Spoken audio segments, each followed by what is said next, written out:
A cowardly, pathetic Patrick simply whispers, "I'm sorry," refusing to say another word. Driven by an unquenchable thirst for bloody vengeance, Trenton meets with Eddie. Eddie proposes a lethal plan. They will hunt down and assassinate Creed, along with his top lieutenant, Randy. Trenton, initially hesitant to cross the ultimate line, agrees to start by finding Randy for answers.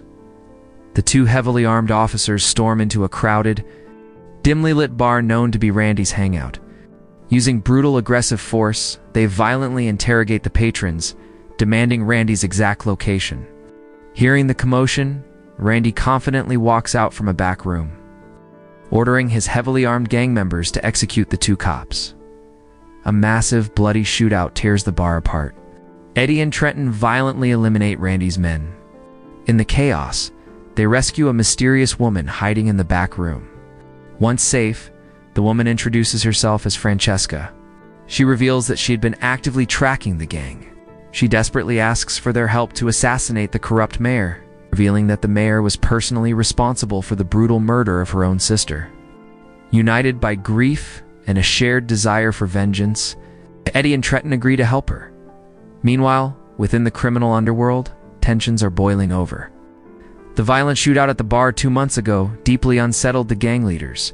The top mob bosses of Boston hold a secret high-stakes meeting, arguing over who should control the city.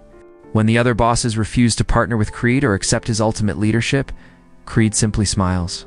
His heavily armed guards step out and aiming their guns directly at the heads of the rival gang leaders. Checkmate. The bosses are completely trapped. Eddie and Trenton are now actively hunting anyone connected to Creed. While Trenton waits in an alleyway for a lead, Francesca approaches him. She reminds him of their deal and asks for his immediate help. Putting his main mission on hold, Trenton agrees. They travel to a luxurious high-end spa. Their target is a woman named Eve, one of Creed's most intimate and trusted associates.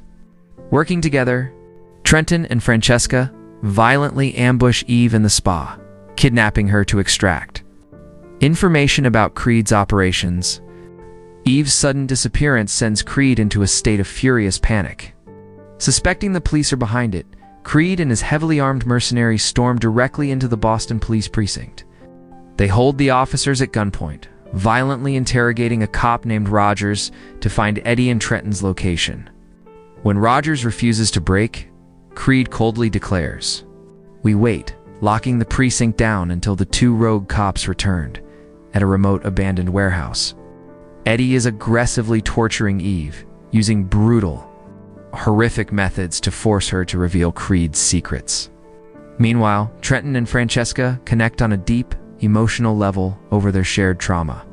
The intensity of their situation boils over, and they share a passionate, intimate moment together. Inside the warehouse, Eddie's frustration peaks. Eve refuses to say a single word. Eddie decides to just execute the hostage. Trenton and Francesca rush in, physically restraining Eddie and begging him not to cross that line. But tragedy strikes anyway. During the brutal interrogation, Eve had been subjected to severe waterboarding. The trauma is too much for her body. Her lungs give out, and she dies on the floor. When Creed eventually witnesses his partner's death, a rare moment of genuine, agonizing heartbreak washes over the ruthless gangster, determined to complete her own mission. Francesca heads straight for the corrupt mayor. She disguises herself as a high-end escort and smoothly bypasses his security. Using her seductive charms, she lures the mayor into a false sense of security and quickly snaps heavy metal handcuffs onto his wrists. Trapping him to the bed, Francesca leans in close and reveals her true identity, telling him about the sister he murdered. The mayor, completely devoid of empathy, doesn't even remember her sister. To save his own skin, he frantically offers Francesca vast amounts of money, trying to buy his life. But Francesca's desire for vengeance is absolute. She pulls out a sharp hunting blade and mercilessly stabs the mayor dozens of times, leaving him in a massive pool of his own blood. With the mayor dead, Eddie, Trenton, and Francesca gear up for the final assault. They launch a massive, coordinated attack on Creed's primary smuggling and money laundering facility. Moving with lethal precision, they execute the outer perimeter guards with suppressed weapons.